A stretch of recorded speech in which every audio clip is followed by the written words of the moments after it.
I'm with Wiliam Church. We met at the beginning of what we call the potato season, and the ground was waterlogged back in the early part of the year. Today it's a thick, foggy day. Presumably something better has happened between those two events.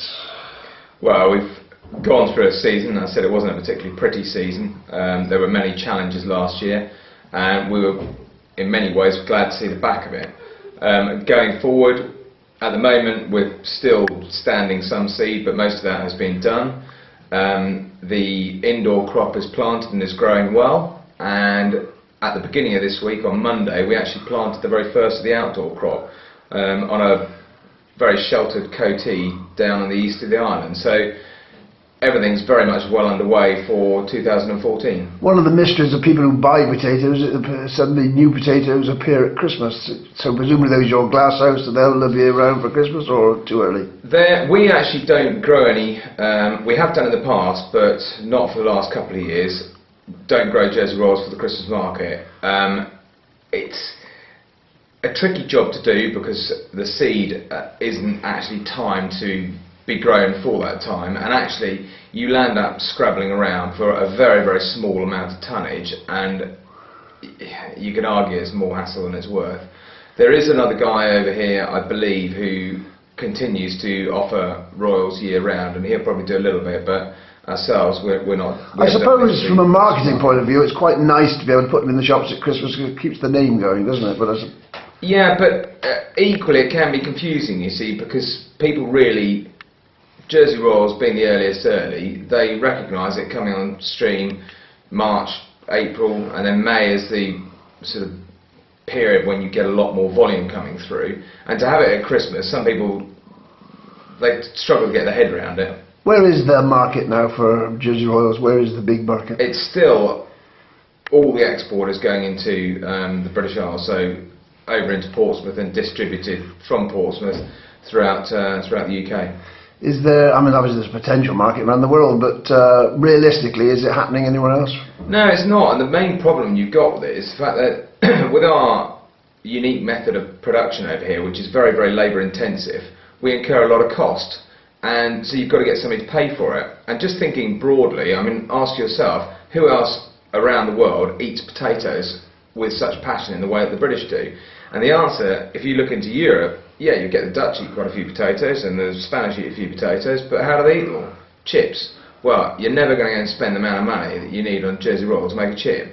So realistically, you're selling the dream, the whole history and everything of the Jersey Royal to the British public.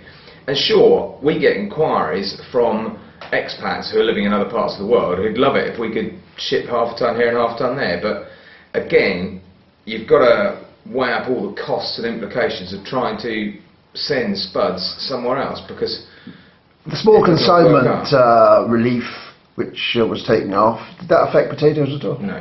Not in any way? No. Because I used to see little gift packs of potatoes, but presumably the value of those was so low, a few pounds, it didn't really make any difference. Well, one, you don't get a VAT on food in England. Right. GST, I wasn't involved with doing it. It was another company that did that. Right. So they'd have had to charge GST on it. They'd have been quite an expensive box of potatoes, and they'd just stick them in the post. But the low value consignment relief, it didn't affect it. So the standard question I have to ask, because this is the agricultural industry, what sort of season has it been? 2013 wasn't very pretty. As I said, we had agronomically we had a lot of challenges. It was the wettest winter for over 50 years, so it was difficult trying to get the spuds into a reasonable seed bed.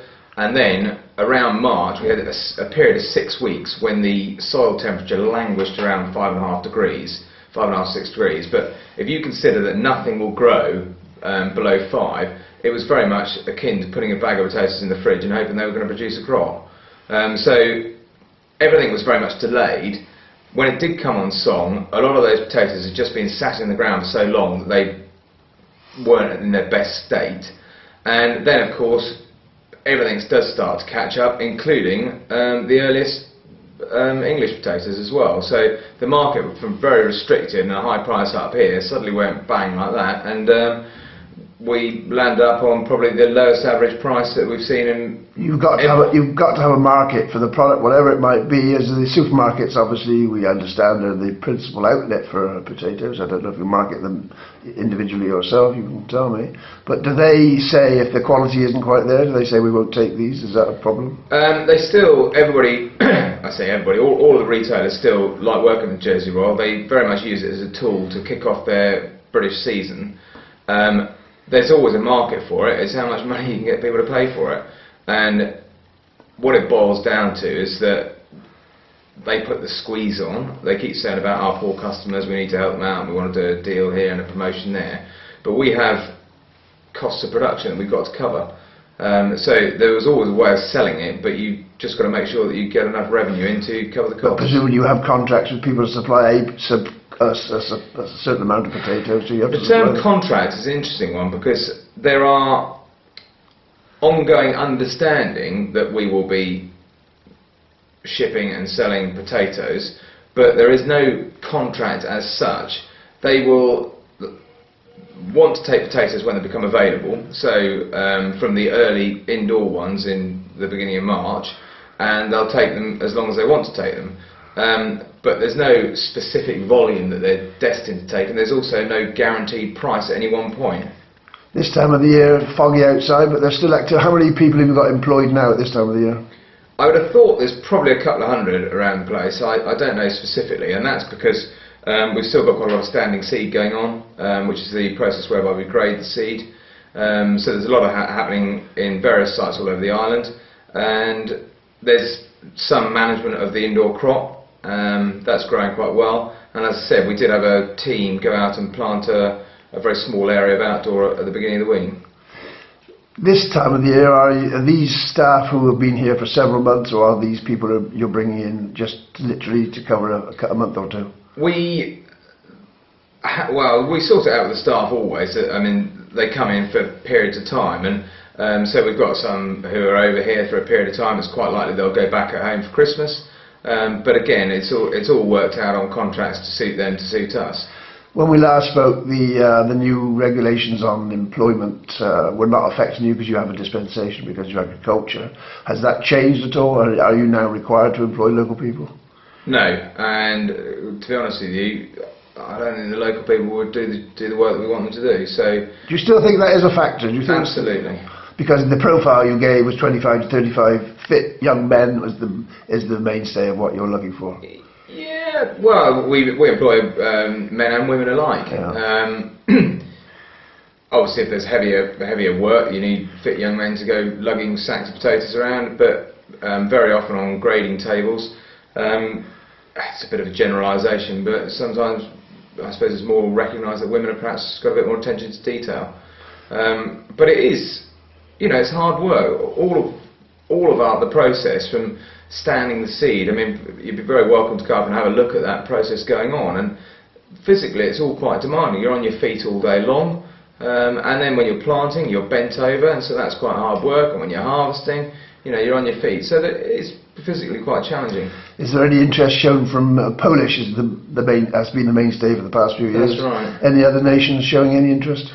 We haven't really looked there. We've built up very good relations with a number of families, a number of people, and a lot of the staff are returnees each year. They'll come, and very often will come for a 3-week, 4-week, 6-week block, quite often, which may be a working holiday for them. So they take a break from what they do as a day job at home, come over here, earn some hard currency, and then go back again. Have they had to register under the new scheme when they arrive as a fresh arrival, or are they accepted as having previously been? I mean, if you get somebody to work the potato season, yeah, do they have to register with Social Security? Presumably they do. We sort all of that out for them. And there's a fee to pay for each one? I don't know the full ins and outs of that, but we register all of the people when they come in here, right. And equally, in order to ensure that everything is above board, we actually look after. The way that things are done now is there are deductions made at source as opposed to everything being retrospective. But we also sort out. We have a team of administrators who sort out doing all their tax returns. So well, that's the tax is one of the unfairnesses which may be in the system is that they don't get their tax paid back to them when they leave. In other places, if you leave a place, you work seasonal, you can claim back your tax. The Jersey system doesn't allow for that. It's all to do with thresholds. Again, I haven't looked into it specifically, that part. The accommodation side, we discussed that last time. Within the group, it's not, I don't think it's a potato company group, but you've a hotel. But you saw that a hotel is now approved to convert to flats. Will that affect your provision of accommodation? Does that interfere with the arrangement you've got? What you're talking about is the Beach Hotel. Right. The Beach Hotel was owned by one of the shareholders of the Jersey Royal Company. For the last few years, they've let that hotel to the Jersey Royal Company, who then used it for staff accommodation. You're very right in saying that that's now been passed. It was actually quite run down. It was becoming a bit of an issue because it was it was in a state of disrepair and needed quite a lot of time and money spent on it. It's now been passed by planning for development, and so as a separate independent thing, the owners of that are going to develop it. Yes, it does mean that there are a number of rooms that we had formerly used to house staff that we won't have access to this year, but we've got accommodation blocks across the island, so it's not a major Another thing we touched on last time was the fact that I'd been to a board where a planning refusal had been given for a property in St Wands, which ought to have been approved, in my opinion, for staff accommodation, for new staff houses. That's right. Did you ever get a favourable decision on that? Has that ever been? I'd need to check with Tom as to where we're at with that one, but I know there seemed to be, whenever we put in an application, there seems to be a hiccup, and then you've got to keep going back and back and back. I don't know where we've got to with that particular application. Is there money within because obviously the potatoes will only generate so much money. Is there now, with the cost of building, is there money available to provide new accommodation for staff? Well, it very much depends on what sort of a season you had, and certainly the last two seasons have been particularly challenging and haven't been profitable. So even if planning were to have been passed, which I said I'm not certain where we are with that particular application, there aren't funds at the moment to put it into the accommodation. We really need to keep head down, keep working, and as and when there's some money in the system, and potentially look at those developments then, but at the moment things are a bit tight on the back of a couple of quite challenging years. So a few years ago there didn't seem to be enough fields to grow potatoes in. Is that still the same situation, or are there now surplus fields? There's still a lot of competition for land between ourselves and other independents out there who of course grow for our main competitor, which is the Bartlett Group, but there is a lot of competition for land. There's an island plan review going on now, looking at rezoning, especially glasshouse sites, but other sites, vacant agricultural fields, to rezone them for housing purposes. Will that affect you in any way, shape or form? Listen, there are plots of land which we grow on an annual basis, and there's a lot of landlords that we work with, and we it's generally in June time, a lot of the deals are done. And we renew, and so where we've got land available, we use and we plant potatoes. But the principle of agricultural land slipping out of agriculture, would that bother you? Does the industry desperately need to keep land? In the grand scheme of things, there's probably not enough going out which is going to adversely affect us, so I'm not too worried about it. I recently attended half of the annual farm conference, I forget what they called it. It was a rather strange event, and there were some interesting speakers from my perspective.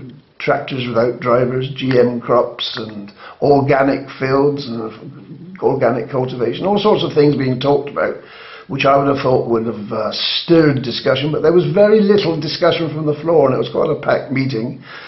I got the feeling that farming, agriculture isn't very well represented by spokespeople. Would that be your view? I don't really know who put that conference on, and certainly I looked down the list of speakers and topics that have been talked about, and none of it was particularly relevant to what we do.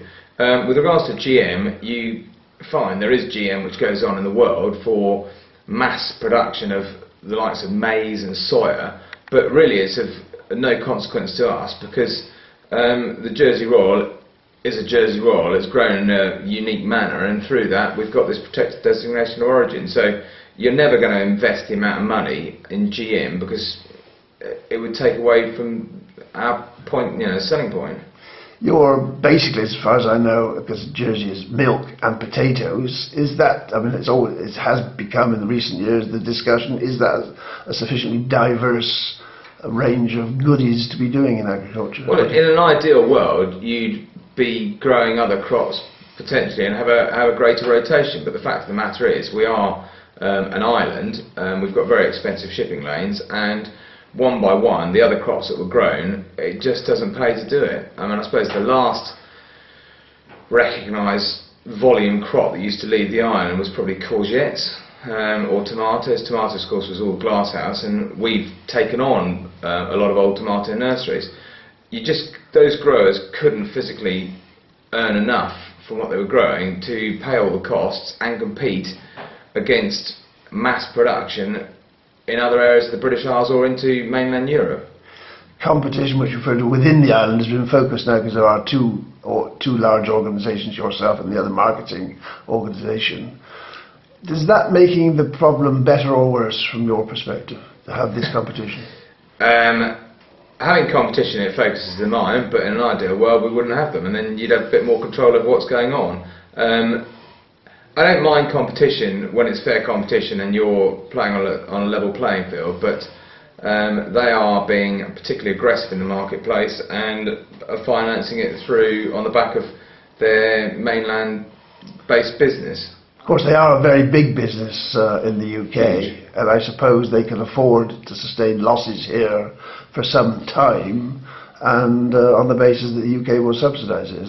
Would that be a way they could work? Presumably? I think that's a fair assumption of some of what's going on.